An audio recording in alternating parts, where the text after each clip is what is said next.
അപ്പോൾ കാലത്ത് തന്നെ എണീറ്റിട്ടുണ്ട്. ഒരു 5:15 ആയപ്പോഴേക്ക് എണീറ്റ് വന്നിട്ടുണ്ട്. അതിൻ്റെ ഒരു ഉറക്ക ക്ഷീണം കേട്ടോ. ഇന്നലെ രാത്രി കുറച്ച് വൈകിയാണ് ഉറങ്ങിയത്. അല്ലൂസ് ഇന്നലെ രാത്രി ഉറങ്ങിയപ്പം ഇച്ചിരി താമസിച്ചു. അതായത് ഒരു 12:45 1 മണി ആയി കഴിഞ്ഞ് പിന്നാണ് അവൻ ഉറങ്ങിയത്. അതുകൊണ്ട് അതിൻ്റെ എല്ലാ ക്ഷീണവും എൻ്റെ മുഖത്ത് കാണുന്നുണ്ട്. അപ്പോൾ ഇന്ന് നമുക്കിത് ഇഡ്ഡലിയാണേ. ഇതിപ്പം തേഴ്സ്ഡേ മോർണിംഗ് ആണ്. അപ്പോൾ ഇഡ്ഡലിയും സാമ്പാറാണ്. അപ്പം ഞാൻ സാമ്പാറിനുള്ള ഇത് വൈകുന്നേരം തന്നെ വേവിച്ച് വെച്ചിട്ടുണ്ട്. അപ്പോൾ നമുക്കിനി കാലത്ത് കടുക് വറുത്താൽ മാത്രം മതി. അപ്പം ഞാനിത് പരിപ്പില്ലാതെ ഉണ്ടാക്കുന്ന സാമ്പാറാട്ടോ. അപ്പോൾ ഇതിൻ്റെ റെസിപ്പി ഞാൻ ഷെയർ ചെയ്യാം വൈകുന്നേരം. നാളെ എൻ്റെ റീൽ ഞാൻ എന്തായാലും ഇടുന്നതായിരിക്കും.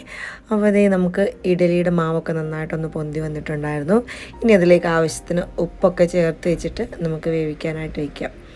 അപ്പോൾ രാവിലെ എല്ലാവർക്കും ഇത് തന്നെയായിരിക്കുമല്ലോ, എല്ലാ അമ്മമാർക്കും. രാവിലെ ഇപ്പം നല്ല മഴയാണ്. തണുപ്പത്ത് ചുരുണ്ട് കൂടി കിടന്ന് ഉറങ്ങാനുള്ള ആഗ്രഹം ഭയങ്കരമായിരിക്കും. പക്ഷേ നടക്കില്ലല്ലോ. ഞാൻ ഓർക്കായിരുന്നു ചെറുതായി തന്നെ ഇരുന്നാൽ മതിയായിരുന്നു, ഇത്ര വേഗം ഇങ്ങനെ വലുതാവുണ്ടായിരുന്നു എന്ന്. ഇപ്പോഴാണ് നമ്മുടെയൊക്കെ അമ്മമാരുടെ ബുദ്ധിമുട്ട് നമ്മൾ മനസ്സിലാക്കിക്കൊണ്ടിരിക്കുന്നത്. അയ്യോ, അവരൊക്കെ നമുക്ക് വേണ്ടി എത്രത്തോളം സാക്രിഫൈസ് ചെയ്തിട്ടുണ്ടായിരുന്നു എന്ന് ഈ ടൈമിലാട്ടോ നമ്മൾ റിയലൈസ് ചെയ്യണത്. ഇപ്പോൾ എന്തായാലും ഇഡലിയുടെ മാവിനകത്ത് ഉപ്പൊക്കെ ഇട്ടിട്ട് ഞാൻ മാറ്റി വെച്ചിട്ടുണ്ട്. പുറത്തേക്ക് നോക്കും, നല്ല ഇരുട്ടാണ്. ചെറുതായിട്ട് മഴയും ചാറുന്നുണ്ട് കേട്ടോ. അത് ലൈറ്റ് അവിടെ ഇൻഡസ്ട്രിയൽ ഏരിയയിലൊക്കെ നല്ല ലൈറ്റ് അവിടെ കാണുന്നുണ്ട്. അപ്പം നല്ല ഇരുട്ടാണ്. മഴയും കൂടെ ആയതുകൊണ്ട് ഇപ്പം രാവിലെ നേരം വെളുത്ത് വരാൻ കുറച്ച് താമസിക്കുമല്ലോ. അപ്പം ഇഡലി തട്ടൊക്കെ എടുത്തിട്ട് ഞാൻ എണ്ണ പുരട്ടി വയ്ക്കാനായിട്ടാട്ടോ പോകുന്നത്. ഞാൻ എണ്ണ കുറച്ച് തേച്ച് വയ്ക്കും. അതാകുമ്പോൾ നമുക്ക് വേഗത്തിൽ ഇഡലി വിട്ട് കിട്ടുമല്ലോ. ഇഡലിക്കുള്ള വെള്ളം ഞാൻ ചെമ്പിനകത്ത് അടുപ്പിൽ വെച്ചു. ഇനി നമുക്ക് കുറച്ച് വെളിച്ചെണ്ണ കേട്ടോ ഞാൻ ചേർക്കുന്നത്. നിങ്ങൾക്ക് വെളിച്ചെണ്ണ ഇഷ്ടമില്ലെങ്കിൽ സൺഫ്ലവർ ഓയിലായാലും കുഴപ്പമൊന്നുമില്ല. നമുക്കൊന്ന് വിട്ട് കിട്ടിയാൽ മതി വേഗത്തിൽ. പിന്നെ എന്താണ്, ഇതിപ്പം തേഴ്സ്ഡേ ആണ്. നമുക്കിപ്പോൾ അന്നമോളുടെ സ്കൂളിൽ, അതായത് രണ്ടാമത്തെ മോളുടെ സ്കൂളിൽ നമുക്ക് ഫുഡ് മെനു തന്നിട്ടുണ്ട്, ഇന്ന ദിവസങ്ങളിൽ ഇന്നതെന്ന് പറഞ്ഞിട്ട്. അപ്പോൾ അതിനനുസരിച്ചാണ് ഞാൻ ഫുഡ് പ്രിപ്പയർ ചെയ്യുന്നത്. അതുകൊണ്ട് ഒരു കണക്കിന് നമുക്ക് നല്ലതാട്ടോ. എന്തിട്ടുണ്ടാക്കും എന്നുള്ളൊരു കൺഫ്യൂഷനൊന്നും ഇല്ലാണ്ട് എല്ലാ ദിവസവും നമുക്ക് കറക്റ്റായിട്ട് പ്ലാൻ ചെയ്ത് മോർണിംഗിൽ പോകാനായിട്ട് പറ്റും. നേരത്തെയൊക്കെ ഞാൻ കാലത്ത് എണീക്കുമ്പോഴായിരിക്കും ഇന്ന് എന്ത് ഉണ്ടാക്കി കൊടുത്തു വിടാമെന്ന് ആലോചിച്ചിട്ടുള്ളത്. അപ്പം താമസിച്ചൊക്കെ എണീക്കുന്നെങ്കിൽ പെട്ടെന്ന് എന്താ പ്രിപ്പയർ ചെയ്യാൻ പറ്റുക എന്നുള്ളത് അങ്ങനെ ഉണ്ടാക്കി കൊടുത്തു വിട്ടിട്ടുള്ള സമയങ്ങളുണ്ട് കേട്ടോ. ഇതിപ്പോൾ നമുക്ക് അവർ കറക്റ്റ് ഫുഡ് മെനു തന്നിട്ടുണ്ട്. മൺഡേ നമുക്ക് സാൻഡ്വിച്ച്, ട്യൂസ്ഡേ ചപ്പാത്തി റോള്, വെനസ്ഡേ പിന്നെന്താ ആലു പൊറാത്ത അല്ലെങ്കിൽ ഏതെങ്കിലും ടൈപ്പ് പൊറാത്താസ്, പിന്നെ തേഴ്സ്ഡേ നമുക്ക് ഇഡ്ഡലി, ദോശ, അങ്ങനെ ഒരു മെനു. ഫ്രൈഡേ നമുക്ക് എന്ത് വേണമെങ്കിലും കൊടുക്കാം. സാറ്റർഡേ മാത്രമാണ് അമ്മൂസിൻ്റെ പ്രശ്നം വരുന്നുള്ളൂ. അമ്മൂസിന് മാത്രമേ സാറ്റർഡേ ക്ലാസ് ഉള്ളൂ. ആ സമയങ്ങളിൽ ഞാൻ എന്താണ് നമുക്ക് ഇഷ്ടമുള്ളതെന്ന് വെച്ചാൽ അത് ഉണ്ടാക്കി കൊടുത്തു വിടും. 2 സ്കൂളിൽ നമുക്ക് ബ്രഞ്ച് പോലെ കേട്ടോ. ഇവിടെ ഒരു 11:30 ഇവിടെ സ്കൂളിൽ ബ്രേക്ക്. അന്നമോൾക്ക് 12:30 ആകുമ്പോൾ സ്കൂൾ കഴിയും. അമ്മൂസിന് 2 മണിക്ക് സ്കൂൾ കഴിയും. അന്നമോൾ ഒരു 12:45 ആകുമ്പം ഇവിടെ എത്തും. നമ്മളുടെ വീടിനടുത്ത് തന്നെയാണ്. അപ്പോൾ 12:45 ആകുമ്പോഴത്തേക്കിന് അവൾ സ്കൂളിൽ നിന്ന് എത്തും. അമ്മൂസ് ഇവിടെ എത്തുമ്പോഴത്തേക്കിന് 2:45 കഴിയും കേട്ടോ. 2:50 അമ്മൂസിൻ്റെ ബസ് നമുക്ക് താഴെ എത്തുന്നത്. ഇവിടെ വന്നതിന് ശേഷമാണ് അപ്പം ചോറുണ്ടുന്നത്. ഇവർക്ക് ബ്രഞ്ച് പോലെ ആയതുകൊണ്ട് നമ്മൾ റൈസ് കൊടുത്തു വിടുന്നത് വളരെ കുറവാണ്. വല്ലപ്പോഴെങ്ങാനൊക്കെ അമ്മൂസിന് ഞാൻ റൈസ് കൊടുത്തു വിടുള്ളൂ. നമുക്ക് റൈസ് കൊടുത്തു വിടാനും പാടില്ല. കൊച്ചു കുട്ടി ആയതുകൊണ്ട് ഇങ്ങനെ താഴെ പോകുന്ന ടൈപ്പിലുള്ള സാധനങ്ങളൊന്നും കൊടുത്തു വിടാൻ പാടില്ല എന്ന് സ്കൂളിൽ നിന്ന് പറഞ്ഞിട്ടുണ്ട്. അതുകൊണ്ടാണ് അവർക്ക് കറക്റ്റായിട്ടൊരു ഫുഡ് മെനു തന്നു വിട്ടേക്കുന്നത്. എന്തൊക്കെ കൊണ്ടുപോകാം, എന്തൊക്കെ ചെല്ലാൻ പാടില്ല എന്നൊക്കെ പറഞ്ഞിട്ട്. ഇപ്പോൾ സ്കൂൾ തുറന്നപ്പം തന്നെ നമുക്ക് അവർ ഒരു മെനു തന്നിട്ടുണ്ടായിരുന്നു കേട്ടോ. ഇന്ന ദിവസം ഇന്നതെന്ന് പറഞ്ഞിട്ട്. അതൊന്നോർത്ത് നമുക്ക് ഭയങ്കര ഹെൽപ്ഫുള്ളാണ്. കറക്റ്റായിട്ട് നമുക്കിപ്പോൾ ഓരോ വീക്കിൽ സാധനങ്ങൾ വാങ്ങുന്നതാണെങ്കിലും എന്തൊക്കെ സാധനങ്ങൾ വേണം അതിനനുസരിച്ച് നമുക്ക് സാധനങ്ങൾ വാങ്ങി വെച്ചാൽ മതി. ഇപ്പോൾ എന്ത് കറിയാണ് നമ്മൾ ഉണ്ടാക്കുക എന്നുള്ളതൊരു ചാർട്ട് പോലെ ഉണ്ടാക്കുക. അപ്പോൾ ഞാൻ ഫ്രിഡ്ജിൽ ഒട്ടിച്ച് വെച്ചിട്ടില്ലേ, അതൊരു മെനു കാർഡാട്ടോ. നമുക്കത് അതിൽ വീക്ക്ലി എന്തൊക്കെ സാധനങ്ങളാണ് നമുക്ക് ബ്രേക്ക്ഫാസ്റ്റ്, ലഞ്ച്, അതുപോലെ ഡിന്നർ എന്താണ് പ്രിപ്പയർ ചെയ്യുന്നത്, അതുപോലെ തന്നെ നമുക്ക് എന്തൊക്കെ സാധനങ്ങൾ വാങ്ങണം എന്നുള്ളതിൻ്റെ ഒരു ലിസ്റ്റ് അങ്ങനെ എഴുതാനുള്ളൊരു സ്പേസും കൂടെ ഒക്കെ ഉണ്ട്. അപ്പോൾ അതുകൊണ്ട് വളരെ നല്ലതാണ്. പച്ചക്കറി മേടിക്കാൻ പോകുമ്പോഴായാലും ഈ ആഴ്ച അപ്പം എന്തൊക്കെ ഉണ്ടാക്കാം അതിനനുസരിച്ചുള്ള സാധനങ്ങൾ മാത്രം വാങ്ങിയാൽ മതി. അപ്പോൾ ഞാൻ അലാറം അടിച്ചു. അപ്പം സമയം 6 മണിയായിരുന്നു. ഞാൻ അമ്മൂസിനെ പോയി വിളിച്ചു. അവൾ എണീറ്റില്ല. 5 മിനിറ്റ് മമ്മ എന്ന് പറഞ്ഞിട്ട് വന്ന് കിടന്നു. വീണ്ടും കുറച്ച് കഴിഞ്ഞപ്പം 5:45 ആദ്യം അലാറം അടിച്ചു. അതിന് ശേഷം 6 മണിയായപ്പം വീണ്ടും അലാറം അടിച്ചു. രണ്ടാമത്തെ അലാറത്തിനാണ് അവൾ എണീക്കുക. ഞാൻ 2 അലാറം വെച്ചിട്ടുണ്ട്. 5:45 ഒരു അലാറം വെച്ചിട്ടുണ്ട്, 6 മണിക്ക് ഒരു അലാറം വെച്ചിട്ടുണ്ട്. 5:45 അലാറം ആകുമ്പോൾ ഒന്ന് ചെന്ന് വിളിക്കും, അപ്പോൾ 10 മിനിറ്റ് പറയും. അതിന് ശേഷം വീണ്ടും വന്ന് 6 മണിയാകുമ്പോൾ വിളിക്കും. 6 മണിക്ക് എന്തായാലും എണീറ്റേ പറ്റുള്ളൂ. 6:50 ആകുമ്പോൾ നമുക്ക് ബസ് വരും കേട്ടോ. അപ്പോൾ 2 പ്രാവശ്യമായിട്ട് എന്തായാലും അവളെ വിളിക്കേണ്ടി വരുമെന്ന് അറിയാവുന്നതുകൊണ്ട് ഞാൻ 2 അലാറം വെച്ചിട്ടാണ് അടുക്കളയിൽ വന്ന് നിൽക്കുന്നത്. അല്ലെങ്കിൽ ഞാൻ ഈ പണികളുടെ ഇടയിൽ ചിലപ്പം സമയം ശ്രദ്ധിക്കില്ല. പിന്നെ അവളെ വിളിക്കാൻ വൈകില്ലേ. ചേട്ടനാണെങ്കിലും കുറച്ച് കഴിഞ്ഞിട്ടേ എണീറ്റ് വരുമല്ലോ. അന്നമോള് ചേട്ടൻ്റെ കൂടെയാണ് കിടക്കണത്. അപ്പം ചേട്ടൻ എണീറ്റാൽ അവളും വാശിയാവും. അപ്പോൾ അതുകൊണ്ട് ചേട്ടൻ കുറച്ച് കഴിഞ്ഞിട്ടേ എണീറ്റ് വരുള്ളൂ. ഞാൻ ഇപ്പോൾ സാമ്പാറിന് കടുക് വറുക്കാനുള്ളതാട്ടോ അരിഞ്ഞു വെക്കുന്നത്. ഇത് നമുക്ക് ഈസി ആയിട്ടുള്ളൊരു സാമ്പാറാണേ. നമ്മൾ പരിപ്പൊന്നും ചേർക്കുന്നില്ല, സവാളയും തക്കാളിയും മാത്രം ചേർത്തിട്ടാണ് ഇത് വെക്കുന്നത്. പിന്നെ അതിലേക്ക് നമുക്ക് സാധാരണ കടുക് താളിച്ചിടുന്ന പോലെ കടുക് താളിച്ചിടാം. അതിനുശേഷം കുറച്ച് കടലമാവും കൂടെ ചേർത്ത് കൊടുക്കുന്നത്. ഒരു മഹാരാഷ്ട്രൻ സാമ്പാറോ അങ്ങനെ എന്താണ്, ഞാനൊരു റീൽ കണ്ടിട്ട് ഉണ്ടാക്കി നോക്കിയാണ്. നമ്മളുടെ കേരള സാമ്പാറിൻ്റെ അത്രയും ടേസ്റ്റ് വരില്ലെങ്കിലും കുഴപ്പമില്ല കേട്ടോ. നമുക്ക് ഇഡ്ഡലിയുടെ കൂടെയൊക്കെ നന്നായിട്ട് പോകുന്നുണ്ട്. എനിക്ക് ഇഷ്ടപ്പെട്ടു. അപ്പോൾ ഇതിൻ്റെ റെസിപ്പി എന്തായാലും ഞാൻ ഷെയർ ചെയ്യുന്നതായിരിക്കും കേട്ടോ. അപ്പോൾ ഇന്ന് വേഗത്തിൽ പണികൾ കഴിയും. ഇഡ്ഡലി ആണെന്നുണ്ടെങ്കിൽ വേഗം നമുക്ക് പണികൾ കഴിയുമല്ലോ. ആ കോരി ഒഴിച്ച് വെക്കുന്ന ഒരു ബുദ്ധിമുട്ട് മാത്രമേ ഉള്ളൂ. ദോശ ഉണ്ടാക്കുന്നത് എളുപ്പമാണെങ്കിലും അത് ഒഴിച്ച് പരത്തി വെക്കാനായിട്ട് അത്രയും സമയം നമുക്ക് നിൽക്കണമല്ലോ. ഇഡ്ഡലി ആകുമ്പം ഉള്ളൊരു കുഴപ്പം എന്താണെന്ന് വെച്ചാൽ ആകെ മാവ് അരച്ച് വെക്കുന്ന ഒരു കാര്യം മാത്രമേ എനിക്ക് ഇഷ്ടമില്ലാത്തുള്ളൂ. വൈകുന്നേരം മാവ് അരച്ച് വെക്കണമല്ലോ എന്നുള്ളത്. പക്ഷേ ഇഡ്ഡലിയുടെ മാവ് ഉണ്ടെങ്കിൽ ഭയങ്കര ആശ്വാസമുള്ളൊരു കാര്യമാണ്. ദോശ ചുടാനാണെങ്കിലും ഇഡ്ഡലി ഉണ്ടാക്കാനാണെങ്കിലും നമുക്ക് വേഗത്തിൽ പണികൾ കഴിയുമല്ലോ. ചപ്പാത്തിയൊക്കെ ഉണ്ടാക്കുമ്പോഴാണല്ലോ കുറച്ചും കൂടെ നമ്മുടെ സമയം നമുക്ക് വേണ്ടി വരിക. അതെ, നമ്മുടെ പണികളൊക്കെ കഴിഞ്ഞിട്ടുണ്ട്. സാമ്പാർ ഒന്ന് തിളച്ച് വന്നാൽ മതി കേട്ടോ. കടുവൊക്കെ കാച്ചി കഴിഞ്ഞിട്ടുണ്ട്. അതിനുശേഷം നമുക്ക് അവിടെ എല്ലാം ഒന്ന് തുടച്ചിടാം. പിന്നെ 2-3 പാത്രങ്ങൾ ഉണ്ടായിരുന്നു. അതായത് സാമ്പാറിന് വേവിച്ചിട്ടിരുന്ന നമ്മളുടെ പാത്രങ്ങളും പിന്നെ അത് അരിഞ്ഞു വെച്ചിരുന്ന പാത്രം എല്ലാം കൂടെ ഒന്ന് ജസ്റ്റ് ഒന്ന് കഴുകി മാറ്റിയാൽ മതി. അല്ലൂസ് എണീറ്റ് വരുന്നതിന് മുമ്പേ പാത്രമൊക്കെ കഴുകി മാറ്റിയാൽ എൻ്റെ ജോലികൾ വേഗം കഴിയും. അല്ലെങ്കിൽ അവൻ എണീറ്റ് വന്നു കഴിഞ്ഞാൽ ഭയങ്കര പാടാട്ടോ. പിന്നെ അവനൊരു മൂഡിലിരുന്ന് കളിക്കുന്നൊരു സമയം ഉണ്ടെങ്കിൽ എനിക്ക് പിന്നെ പണികളൊക്കെ ചെയ്യാനായിട്ട് പറ്റുള്ളൂ. അപ്പോൾ കാലത്തെ പണികൾ ഇപ്പോൾ ചേട്ടൻ കുറച്ച് ദിവസമായിട്ട് ജോലിക്ക് പോകുന്നില്ല. അതായത് ചേട്ടന് ചെറിയ നടുവേനൊക്കെ ആയിട്ട് പണിക്കാർ കുട്ടികളെ തന്നെയാണ് ആൾ വിടുന്നത്. നമുക്കിവിടെ ടയറിൻ്റെ ഷോപ്പുണ്ട്, അതുപോലെ തന്നെ ചെറിയൊരു റൂട്ട് ബിസിനസ്സുമാണ്. അപ്പോൾ അവർ പൊയ്ക്കോളും. ചേട്ടനിപ്പോൾ രാവിലെ ഷോപ്പിൽ മാത്രമേ പോകുന്നുള്ളൂ. കഴിക്കാനായിട്ട് നമുക്ക് വരും. അല്ലെങ്കിൽ നേരത്തെ ആണെങ്കിൽ ചേട്ടനും റൂട്ടിൽ പോകുന്നുണ്ടായി. അപ്പോൾ നമുക്ക് രാവിലെ തന്നെ ഉച്ചക്കത്തേന് കഴിക്കാനുള്ള ചോറാണ് ചേട്ടനെ കൊണ്ടുപോകാറ്. അപ്പോൾ അതും കൂടെ കൂട്ടത്തിൽ തന്നെ ആക്കേണ്ടി വരുമായിരുന്നു. അപ്പോൾ ഒരു 9 മണിയാകുമ്പോഴേക്കും എൻ്റെ എല്ലാ പണികളും കഴിയായിരുന്നു. ഇതിപ്പോൾ ചേട്ടൻ ഉച്ചയ്ക്ക് ചോറുണ്ണാൻ വരുമല്ലോ എന്ന് വിചാരിച്ച് ഞാൻ രാവിലത്തെ ബ്രേക്ക്ഫാസ്റ്റിനുള്ളത് മാത്രമേ ഇപ്പം രാവിലെ ഉണ്ടാക്കുള്ളൂ. അതിനുശേഷം ചേട്ടൻ ഷോപ്പിൽ പോയതിന് ശേഷം മാത്രമാണ് ഞാൻ ഉച്ചക്കത്തേക്കുള്ള കാര്യങ്ങളൊക്കെ നോക്കുന്നത്. പക്ഷേ ഞാൻ എപ്പോഴും പറയേണ്ടത്, നിങ്ങൾ ജോലിക്ക് റൂട്ടിൽ പോകുന്നതാണ് എനിക്ക് നല്ലത്. അതാകുമ്പം എൻ്റെ പണികൾ നേരത്തെ കഴിയുമല്ലോ എന്ന്. ഇതിപ്പോൾ ഞാൻ സമയമുണ്ടല്ലോ എന്ന് പറഞ്ഞ് അങ്ങനെ ഇരിക്കും. ഇതിപ്പോൾ ഞാനത് രണ്ട് ട്രിപ്പ് ഇഡലി വെച്ചു. അതിനുശേഷം അമ്മൂസിനെ ഒരുക്കാനായിട്ടൊക്കെ പോയിട്ട് ഇതിനിടയ്ക്ക് അതൊന്നും ഞാൻ വീഡിയോ എടുത്തിട്ടില്ല. അതൊക്കെ എടുക്കാൻ നിന്നാൽ എൻ്റെ പണികൾ ലാഗാകും. അവൾക്ക് മുടി കെട്ടി കൊടുക്കാനുണ്ട്, അങ്ങനെ കുറച്ച് കാര്യങ്ങൾ ചെയ്യാനുണ്ട്. പിന്നെ അവൾക്ക് ഭക്ഷണം കൊടുക്കണം. അവൾ തന്നെ കഴിക്കുകയൊക്കെ ചെയ്യും കേട്ടോ. എന്നാലും അവളുടെ കൂടെ ഇങ്ങനെ നിന്നില്ലെങ്കിൽ എനിക്കൊരു മനസ്സമാധാനം വരില്ല. അവൾ 5ാം ക്ലാസ്സിലാണ് പഠിക്കുന്നത്. എന്നാലും മക്കൾ വലുതായാലും നമ്മൾ അമ്മമാർക്ക് എപ്പോഴും കൊച്ചുകുട്ടികളാണെന്ന് പറയാറില്ല. അപ്പം അവൾ ചെയ്യുന്നതിൻ്റെ കൂട്ടത്തിൽ നിന്നില്ല എനിക്കൊരു സമാധാനം ഉണ്ടാവില്ല. ഞാൻ കഥമൊക്കെ തുറന്നു പോയി അവളുടെ കുടയൊക്കെ അവിടെ ഇല്ലേന്ന് നോക്കിയതാണ്. നല്ല മഴയുണ്ട്. അപ്പോൾ കുടയും ചെരുപ്പും ഒക്കെ ഒന്ന് എടുത്ത് അവിടെ തന്നെ ഇല്ലേ എന്നൊന്ന് ഉറപ്പ് വരുത്തിയിട്ട് വന്നതാട്ടോ. അപ്പോൾ അമ്മുക്കുട്ടി നല്ല സുന്ദരി മോളായിട്ട് ഒരുങ്ങി റെഡിയായിട്ട് വന്നിട്ടുണ്ട്. അപ്പം ഞാൻ നോക്കിയപ്പോൾ മുഖത്തൊക്കെ കുറേ അധികം പൗഡർ അവിടെ ഇവിടെയൊക്കെ ഇരിക്കുന്നു. ഒന്ന് തുടച്ച് കൊടുക്കുക കേട്ടോ. അവൾ അയ്യോ ഞാൻ കണ്ടില്ല മമ്മ, ഞാൻ ശ്രദ്ധിച്ചില്ല എന്ന് അവിടെ വാരി പൊത്തി വെച്ചിട്ടുണ്ടായി കുറച്ച് പൗഡർ. അപ്പോൾ അതിനുശേഷം പ്രാർത്ഥനയൊക്കെ എത്തിച്ചിട്ട് താഴോട്ടിറങ്ങി. അപ്പം ഞാൻ താഴെ കൊണ്ടുവിടാനായിട്ട് ഇപ്പോൾ പോകുന്നില്ല കേട്ടോ. എങ്ങാനും ചേട്ടന് നല്ല ഉറക്കമാണ്, അന്നമോളും നല്ല ഉറക്കമാണ്. ആ സമയത്ത് എങ്ങാനും അല്ലൂസ് എണീറ്റെങ്കിലോ എന്ന് വിചാരിച്ച് ഞാൻ താഴേക്ക് പോയില്ല. നല്ല മഴയൊക്കെ ആണെന്നുണ്ടെങ്കിൽ ഞാൻ താഴെ കൊണ്ട് വിടും കേട്ടോ അവളെ.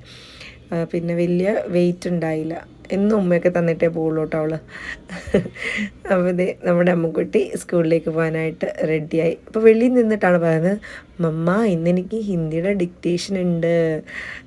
ഇന്നലെ പറഞ്ഞില്ല, ഇന്നലെ പഠിക്കാനിരുന്നില്ല അതുകൊണ്ടാണ് ഇപ്പോൾ കള്ളച്ചിരിയോടുകൂടി പറഞ്ഞത്. കണ്ട സാരില്ല, ഡിക്റ്റേഷനല്ലേ, അത് കുഴപ്പമില്ല എന്ന് പറഞ്ഞിട്ടാട്ടോ ആളിറങ്ങി പോകുന്നത്. അപ്പോൾ അങ്ങനെ അമ്മൂസ് സ്കൂളിലേക്ക് യാത്രയായി. ചെറുതായിട്ട് ചെറിയ മഴച്ചാറ്റലുണ്ടായിട്ട്, വലിയ മഴയെന്ന് പറയാനില്ല, ചെറുതായിട്ട് പൊടി പോലെ ചാറുന്നുണ്ടായി. ഇപ്പോൾ 2-3 ദിവസമായിട്ട് നല്ല മഴയായിരുന്നേ. ഇന്നിപ്പോൾ എന്തേ ഇവിടെ റെഡ് അലേർട്ടായിട്ട് ഇവിടെ സ്കൂളുകൾക്കൊക്കെ ഇന്ന് ഫ്രൈഡേ അവധിയായിരുന്നു കേട്ടോ. ഞാനിപ്പോൾ ഇന്ന് ഫ്രൈഡേ ആണിത് എഡിറ്റ് ചെയ്യണത്. ഇന്നലത്തെ വീഡിയോ ആട്ടോ ഇത് കാണിക്കുന്നത്. അപ്പോൾ അമ്മൂസ് താഴേക്ക് പോയി. സ്കൂൾ ഇവിടുന്ന് ഏകദേശം ഒരു 10-13 കിലോമീറ്റർ ദൂരെയാട്ടോ. ഇവിടുന്ന് നമുക്ക് പിലാർ എന്ന് പറയുന്ന സ്ഥലത്താണ് സ്കൂള്. ഇവിടുന്ന് വേറെ 2 കുട്ടികൾ കൂടി ഉണ്ട് അവളുടെ കൂടെ പോകാനായിട്ട്. ഇനി നമുക്ക് അവൾ പോയി കഴിഞ്ഞാൽ കുറച്ച് അല്ലറ ചില്ലറ പരിപാടികളുണ്ട്. പിന്നെ അതിന് ശേഷം എനിക്ക് ഇച്ചിരി മഴയൊക്കെ പെയ്തപ്പോഴത്തേക്കിന് കാലത്ത് ഇച്ചിരി കാപ്പി ഉണ്ടാക്കി കുടിക്കണം എന്ന് വല്ലാത്തൊരു ടെൻഡൻസി. അല്ലെങ്കിൽ അങ്ങനെ രാവിലെ ഞാൻ കോഫിയോ ടീയോ ഒന്നും കുടിക്കുന്നതല്ല കേട്ടോ. ഇത് നല്ല തണുപ്പ്. അപ്പോൾ എന്താണെന്നറിയില്ല, ഒരു ചായയല്ല കാപ്പി കുടിക്കണമെന്ന് വല്ലാത്ത ആഗ്രഹം. എന്നാൽ പിന്നെ ഒരു ചായ ഉണ്ടാക്കി കുടിക്കാമെന്ന് വിചാരിച്ചു. അപ്പോൾ നമ്മുടെ അമ്മുക്കുട്ടി സ്കൂളിലേക്ക് പോയി. അതിന് ശേഷം ഞാൻ വന്നപ്പോഴേക്ക് നമ്മൾ വെച്ചിരുന്ന ഇഡ്ഡലിയൊക്കെ വെന്ത് കിട്ടിയിട്ടുണ്ട്. അതൊക്കെ ഞാൻ കാസറോളിലേക്ക് മാറ്റി വയ്ക്കുന്നുണ്ട്. നല്ല സോഫ്റ്റ് ഇഡ്ഡലി ആട്ടോ. ഒരെണ്ണം ഇങ്ങനെ തന്നെ നമ്മളറിയില്ല, പഞ്ഞി പോലെയാണ് ഇഡ്ഡലി ഇരിക്കുന്നത്. ഇതിൻ്റെ റെസിപ്പി വേണമെന്നുണ്ടെങ്കിൽ ചോദിച്ചാൽ മതി, ഞാൻ ഷെയർ ചെയ്യാമേ. ഞാൻ കുറേ നാൾ നോക്കിയിട്ട് എൻ്റെ ഇഡ്ഡലിയുടെ റെസിപ്പി ഒന്നും ശരിയാവുന്നുണ്ടായിരുന്നില്ല. ഇപ്പോൾ പക്ഷേ എനിക്ക് നന്നായിട്ട് നല്ല പെർഫെക്റ്റായിട്ട് നല്ല സോഫ്റ്റായിട്ട് എൻ്റെ ഇഡ്ഡലിയൊക്കെ കിട്ടുന്നുണ്ട്. ഒരു 3-4 ഇഡ്ഡലിയൊക്കെ തിന്നാലും നമ്മളറിയില്ല, അങ്ങനെ സോഫ്റ്റാണ്. സാമ്പാറൊക്കെ കൂടെ കഴിക്കുകയാണെങ്കിൽ എന്ന് പറഞ്ഞാൽ നമ്മൾ ചവയ്ക്കുക പോലും വേണ്ട, അങ്ങനെ ഇറങ്ങിപ്പോകുന്ന തരത്തിലുള്ള സോഫ്റ്റായിട്ടുള്ള ഇഡ്ഡലി ആട്ടോ എൻ്റെ ഇപ്പോൾ കിട്ടുന്നത്. അപ്പോൾ ഇതിൻ്റെ റെസിപ്പി വേണമെന്നുള്ളവരൊന്ന് ചോദിച്ചോളൂ, കമൻറ്റ് ബോക്സിൽ പറഞ്ഞാൽ മതി, ഞാൻ എന്തായാലും ഷെയർ ചെയ്യുന്നതായിരിക്കും. പിന്നെ നിങ്ങൾ ഈ വീഡിയോ കാണുന്നവരൊക്കെ ഒന്ന് ലൈക്ക് ചെയ്യണം. അതുപോലെ തന്നെ നിങ്ങളുടെ ഫ്രണ്ട്സിനും ഫാമിലിക്കും ഒക്കെ ഒന്ന് ഷെയർ ചെയ്ത് കൊടുക്കണം. നിങ്ങൾക്ക് ഇഷ്ടപ്പെടുന്നുണ്ടെങ്കിൽ കമൻറ്റ് ചെയ്യണം. അങ്ങനെയൊക്കെ ചെയ്താലേ എനിക്ക് കൂടുതൽ വീഡിയോസ് ഇടാനായിട്ടൊരു മോട്ടിവേഷനൊക്കെ കിട്ടുകയുള്ളൂ. അപ്പോൾ എല്ലാ ദിവസമൊക്കെ വീഡിയോ ഇടണമെന്ന് ഞാൻ വിചാരിക്കുന്നുണ്ട് കേട്ടോ. പക്ഷേ എനിക്ക് എഡിറ്റ് ചെയ്യാനായിട്ടുള്ള ഒരു സാഹചര്യം കിട്ടണമെന്നില്ല. മക്കളുടെ സൗണ്ട് ഭയങ്കരമാണ്. ഇപ്പം തന്നെ ഞാൻ അവരെ 3 പേരെ അപ്പുറത്ത് മാറ്റിയിരുത്തിക്കൊണ്ട് കളിക്കാനായിട്ട് അവിടെ കൊണ്ടിരുത്തിയിട്ടുണ്ട്. അതിനുശേഷം ഞാനെങ്കിൽ ബാൽക്കണി വന്നിരുന്നിട്ടാണ് ഇപ്പോൾ എഡിറ്റ് ചെയ്യാനായിട്ടിരിക്കുന്നത്. ഒരു 10 മിനിറ്റ് കഴിയുമ്പോഴത്തേനും നമ്മുടെ അല്ലുക്കുട്ടൻ ഓടി വരും, മമ്മ എന്ന് പറഞ്ഞ്. ഞാനതുകൊണ്ട് കഥയൊക്കെ അടച്ചിട്ടിട്ടാണ് ഇപ്പോൾ എഡിറ്റ് ചെയ്യാനായിട്ടിരിക്കുന്നത്. എനിക്ക് എഡിറ്റിങ് നടക്കാത്തത് കൊണ്ടാണ് ഞാൻ വീഡിയോസൊക്കെ ഇടാനായിട്ട് പഠിക്കുന്നത്. വീഡിയോ ഒക്കെ എടുക്കും, എഡിറ്റ് ചെയ്യാൻ പറ്റില്ല, ഞാൻ ഡിലീറ്റ് ചെയ്ത് കളയും. ഇതാണ് സാധാരണ സംഭവിക്കുന്നത്. അപ്പോൾ നമ്മൾ 2ാമത്തെ ട്രിപ്പും കൂടെ ഇഡലി വെക്കുന്നുണ്ട്. അപ്പോൾ ആദ്യത്തെ ട്രിപ്പ് ഇഡലി വെച്ച് കഴിഞ്ഞാൽ അമ്മൂസിന് സ്കൂളിൽ കൊണ്ടുപോകാനുള്ളതും കഴിക്കാനുള്ളതും, അന്നമ്മൂക്ക് സ്കൂളിൽ കൊണ്ടുപോകാനുള്ളതും കഴിക്കാനുള്ളതും, പിന്നെ ബാക്കി ഒരു 2 എണ്ണം കൂടി ഉണ്ടാവും, അത്രയേ ഉള്ളൂ. പിന്നെ ഞങ്ങൾക്ക് കഴിക്കണമെങ്കിൽ എക്സ്ട്രാ 2 തട്ടും കൂടെ ഞാൻ വയ്ക്കുന്നുണ്ട്. പിന്നെ ഇതിൽ ബാക്കി കുറച്ചുണ്ടാവും. 4 മണിക്ക് വീണ്ടും അവർ ഇഡ്ഡലി സാമ്പാറും ആണെങ്കിൽ മസ്റ്റായിട്ട് അവർ 4 മണിക്ക് കഴിക്കാനായിട്ട് എന്തായാലും ചോറുണ്ട് കഴിഞ്ഞ് 4 മണിക്കല്ല, ഒരു 6 മണി 6:30 ആകുമ്പോൾ വീണ്ടും അവർക്ക് വിശക്കും. ആ സമയത്താണ് വീണ്ടും വന്ന് വിശക്കുന്നതെന്ന് പറയുമ്പോഴത്തേക്ക് ഇഡ്ഡലി ഉണ്ടെന്നുണ്ടെങ്കിൽ അമ്മ ഞങ്ങൾക്ക് ഇഡ്ഡലി തന്നെ മതി എന്ന് പറയും കേട്ടോ. അല്ലെങ്കിൽ ഞാൻ എന്തെങ്കിലുമൊക്കെ സ്നാക്സ് ചില ദിവസങ്ങളിൽ, എല്ലാ ദിവസവും എണ്ണയൊക്കെ ഇങ്ങനെ ഉണ്ടാക്കി കൊടുക്കുക. അതുകൊണ്ട് ഇങ്ങനെ ഇഡ്ഡലി മാവൊക്കെ അരയ്ക്കുമ്പോൾ ഞാൻ എന്തായാലും കുറച്ച് കൂടുതൽ അരച്ച് വെക്കും. അപ്പോൾ അവർക്ക് ദോശ നല്ല ചൂടോടുകൂടി കൊടുത്താൽ അവർക്ക് ഇഷ്ടം കേട്ടോ. പ്രത്യേകിച്ച് കറികളൊന്നും വേണ്ട, നല്ല ചൂടോടുകൂടി നല്ല മൊരിയിച്ച ദോശ കൊടുത്താൽ അത് അവർക്ക് ഇഷ്ടമാണ്. അപ്പോൾ അതേ പുറത്ത് നല്ല മഴ പെയ്യുന്നുണ്ട്. ഞാൻ വന്ന് കാപ്പിക്ക് പാൽ വെച്ചു. എന്നിട്ട് ഒരു ഗ്ലാസ്സിനകത്ത് കുറച്ച് ഇൻസ്റ്റൻറ്റ് കോഫി പൗഡറും 1 ടേബിൾ സ്പൂൺ പഞ്ചസാരയും 1 ടീസ്പൂൺ വെളിച്ചെണ്ണ പച്ചവെള്ളം കൂടി ഒഴിച്ചിട്ട് നന്നായിട്ട് കൈകൊണ്ട് നന്നായിട്ട് ബീറ്റ് ചെയ്തെടുക്കുന്നുണ്ട്. അപ്പം നമ്മളുടെ ഇത് നല്ല ക്രീമി ടെക്സ്ചറിൽ ഇങ്ങനെ കിട്ടും. ഇനി ഇതിലേക്ക് നമുക്ക് നല്ല ചൂട് പാലൊഴിച്ചിട്ട് കുടിക്കാം കേട്ടോ. നമ്മുടെ ക്യാപ്പിച്ചിനോ പോലെ നല്ല രസമാണ് ഇങ്ങനെ കോഫി കുടിക്കാനായിട്ട്. ഈ നല്ല തണുപ്പത്ത് ഇങ്ങനെ ഒരു കോഫി കുടിച്ചപ്പം എനിക്ക് ഭയങ്കര റിലാക്സേഷനായി. ഇപ്പം അല്ലൂസ് എണീക്കാത്തത് കൊണ്ടാട്ടോ ഇതൊക്കെ എനിക്ക് നടന്നത്. ഇല്ലെങ്കിൽ സാധാരണ അമ്മൂസ് പോയി ഒരു 7 മണി 6:50 ആകുമ്പോൾ അമ്മൂസ് പോവും. ഒരു 10 മിനിറ്റിനുള്ളിൽ അവൻ സാധാരണ എണീക്കാറുള്ളതാണ്. ഞാൻ ആദ്യമേ പറഞ്ഞില്ലേ, ഇന്നലെ രാത്രിയിൽ അവൻ ഭയങ്കര ലേറ്റായിട്ടാണ് കിടന്നത്. 1 മണിയൊക്കെ ആയി അവൻ ഉറങ്ങിയപ്പം. അതുകൊണ്ടാണ് ഇപ്പോൾ കാലത്ത് എണീക്കാത്തത്. അല്ലെങ്കിൽ എന്തായാലും അവൻ ഈ സമയത്ത് എണീറ്റേനും. ഞാനപ്പോൾ അവൻ എണീക്കാഞ്ഞുകൊണ്ട് സമാധാനപൂർവ്വം സോഫയിലൊക്കെ വന്നിരുന്നിട്ട് കോഫിയൊക്കെ കുടിച്ചുകൊണ്ടിരിക്കുന്നുണ്ട്. പുറത്ത് നല്ല തകൃതിയായിട്ട് മഴ പെയ്യണുണ്ട് കേട്ടോ. അപ്പോൾ ഞാൻ കോഫി കുടിച്ചുകൊണ്ടിരുന്നതിനിടയിലാണ് ഓർത്തത്, കുറച്ചധിക സമയം ഒരു 10 മിനിറ്റോളം ഞാൻ അവിടെ ഇരുന്നു. അപ്പോഴാണ് പെട്ടെന്ന് ഓർത്തത്, അയ്യോ ഇഡലി വെച്ചിരിക്കുകയാണല്ലോ. അതല്ലെങ്കിൽ ഒരു പ്രാവശ്യം ഞാൻ ഇതുപോലെ ഇങ്ങനെ ഇഡലി വെച്ച് മറന്നു, 2ാമത്തെ ട്രിപ്പ് വെച്ചിട്ട് മറന്നു പോയി. കരിഞ്ഞ് പുകഞ്ഞ മണം വന്നപ്പോഴാണ് ഞാൻ അറിഞ്ഞത്, അയ്യോ എൻ്റെ ഇഡലി കരിഞ്ഞു, ഇഡലി പാത്രവും കരിഞ്ഞു. അങ്ങനെ ഒരു പാത്രം, ആദ്യത്തെ എൻ്റെ പാത്രം ഉണ്ടായിരുന്നതിൻ്റെ അടി ഇപ്പോഴും കരിഞ്ഞിരിക്കുകയാണ്. ഇപ്പോൾ ഈ 2ാമത്തെ പാത്രം വാങ്ങിയതാണിത്. മറ്റേത് പോയിട്ടോ ഒരു 9 വർഷമായി മറ്റേ പാത്രം മേടിച്ചിട്ട്. ഇതിപ്പോൾ പുതിയ പാത്രം ഞാൻ നാട്ടിൽ പോയപ്പം വാങ്ങിക്കൊണ്ട് വന്നതാണ്. ഇപ്പോൾ എല്ലാം ആയി, റെഡിയായി. അന്നമോളുടെ ടിഫിൻ ബോക്സൊക്കെ ഞാൻ റെഡിയാക്കി വെച്ചിട്ടുണ്ട്. വേറെ ഒന്നുമില്ല കേട്ടോ, ഇഡ്ഡലി സാമ്പാറും മാത്രമേ ഉള്ളൂ. അപ്പോൾ അന്നമോൾ എണീറ്റ് വന്ന് അവൾ ഭക്ഷണമൊക്കെ കഴിഞ്ഞ് റെഡിയായി സുന്ദരിമണിയായിട്ട് അവളും ഇറങ്ങി. അപ്പോൾ അന്നമോളെ കൊണ്ടുവിടാനായിട്ട് ഞാൻ താഴേക്ക് പോവുകയാണേ. ആ സമയത്ത് മഴ ഉണ്ടായില്ല കേട്ടോ. കാലത്ത് നല്ല മഴ പെയ്ത് തുറന്നു കഴിഞ്ഞ് പിന്നീട് മഴ പെയ്തില്ല. ഇതിപ്പോൾ ഒരു 8:30 ആകുമ്പോഴാണ് അന്നമോൾക്ക് സ്കൂൾ ബസ് വരിക. ഞാൻ താഴെ പോയിട്ട് തിരിച്ച് വന്നപ്പോഴേക്ക് അല്ലൂസ് എണീറ്റിട്ടുണ്ടായിട്ടോ. അപ്പോഴേക്ക് അപ്പായും മോനും ഇല്ല, ചേട്ടൻ അന്നമോള് എണീറ്റ കൂട്ടത്തിൽ തന്നെ ചേട്ടനും എണീറ്റു. ചേട്ടനാണ് അന്നമോൾക്ക് ഭക്ഷണമൊക്കെ കൊടുക്കുകയൊക്കെ ചെയ്തത്. അന്നമോളെ വിടാനായിട്ട് ഞാൻ താഴോട്ട് പോകുന്നുണ്ട്. കുടയൊക്കെ എടുത്തിട്ടുണ്ട്, ഇനി എങ്ങാനും മഴ പെയ്തെങ്കിലോ എന്ന് വിചാരിച്ചിട്ട്. ചെറിയൊരു ചാറ്റൽ മാത്രമേ ഉണ്ടായിട്ടുള്ളൂ കേട്ടോ. വലിയ മഴയെന്നൊന്നും പറയാനായിട്ടൊന്നും പെയ്തില്ല. എന്നാലും കുറച്ച് നേരം കുടയൊക്കെ പിടിച്ചുകൊണ്ട് നടന്നു. ഇത് അന്നമോളുടെ ഫ്രണ്ടാണ്, പൂച്ചു എന്നാണ് വീട്ടിൽ വിളിക്കുന്നത്. സാവിയ എന്നാണ് ആ കുട്ടിയുടെ പേര്.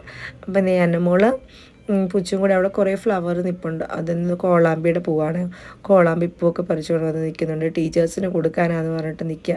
അപ്പോൾ ഇങ്ങനെ പറഞ്ഞുകൊണ്ടിരിക്കുക. ഫ്രൈഡേ അവർക്ക് PTA മീറ്റിംഗ് വെച്ചിട്ടുണ്ട്.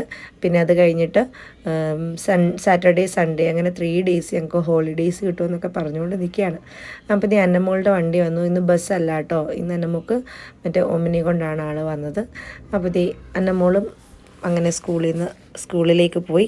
ഇനി ഞാനും അല്ലൂസും മാത്രമേ ഉള്ളൂ. ചേട്ടൻ ഇപ്പം തന്നെ ഇറങ്ങും. അല്ലൂസ് എണീറ്റ് വന്നപ്പോഴത്തേന് ക്യാമറ കണ്ട് കോക്കറി കാണിച്ചുകൊണ്ടിരിക്കുക കേട്ടോ. അപ്പോൾ ഇന്നത്തെ വീഡിയോ ഇത്രയൊക്കെ ഉള്ളൂ. നിങ്ങൾക്ക് എൻ്റെ കുട്ടി വീഡിയോ ഇഷ്ടമായിട്ടുണ്ടെങ്കിൽ മറക്കാണ്ട് ലൈക്ക് ചെയ്യുക. അതുപോലെ തന്നെ ചാനൽ സബ്സ്ക്രൈബ് ചെയ്യാത്തവരാണെന്നുണ്ടെങ്കിൽ സബ്സ്ക്രൈബ് ചെയ്ത് സപ്പോർട്ട് ചെയ്യുക. അപ്പോൾ അടുത്ത വീഡിയോ ആയിട്ട് വേഗം തന്നെ വരാം. അപ്പോൾ എൻ്റെ കുട്ടി വീഡിയോ കണ്ട് എന്നെ സപ്പോർട്ട് ചെയ്യുന്ന എല്ലാവർക്കും ഒരുപാട് താങ്ക് യു സോ മച്ച്. അപ്പോൾ അടുത്ത വീഡിയോയിൽ നമുക്ക് വേഗം കാണാം. ഞാനും എൻ്റെ മക്കളുമായിട്ടുള്ള വിശേഷങ്ങളും ഇടയ്ക്ക് ചേട്ടനെയും കൂടെ കാണിക്കാം കേട്ടോ. ആൾക്ക് അത്ര വലിയ താല്പര്യമൊന്നുമില്ല ഈ വീഡിയോയ്ക്കകത്തൊന്നും വരാനായിട്ട്, അതുകൊണ്ടാണ്. അപ്പോൾ അപ്പം എല്ലാവർക്കും ഒരുപാട് നന്ദി. Thanks for watching. Johnny, yes papa. Telling lies alla. Eating sugar. No papa. പാട്. വണ്ടി അതിലേ പോട്ടെ, ഇവിടെ പാട്ട് പാട് നീ. Johnny. Johnny no papa അല്ല. Johnny yes papa. Eating sugar. Eating sugar. പാട്. Eating sugar. No papa.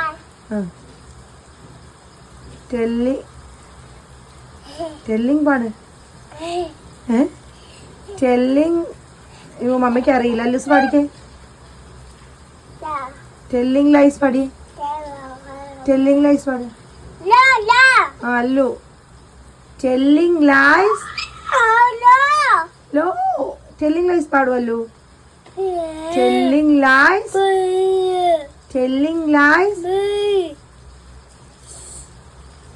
പറ telling lies. അല്ലുട്ടാ. Telling lies. No papa. Open your mouth.